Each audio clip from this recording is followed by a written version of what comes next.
Selon la psychologie, pourquoi certaines personnes sont incapables de demander de l'aide?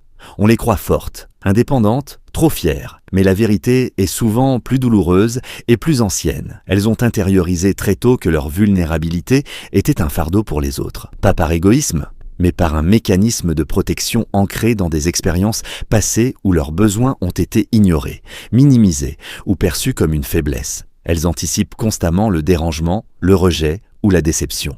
Leur cerveau a été conditionné à croire que compter sur autrui est un risque, une preuve d'incompétence ou une porte ouverte à la trahison.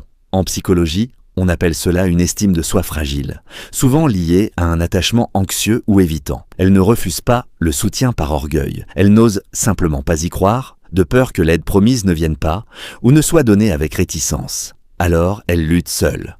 Elle s'épuise en silence, portant des poids bien trop lourds, convaincue que c'est une preuve de résistance et de dignité. Mais cette solitude choisie par peur devient une prison invisible. Et parfois, c'est exactement ce qui les isole un peu plus chaque jour, creusant l'écart entre la force qu'elles affichent et l'épuisement qu'elles cachent.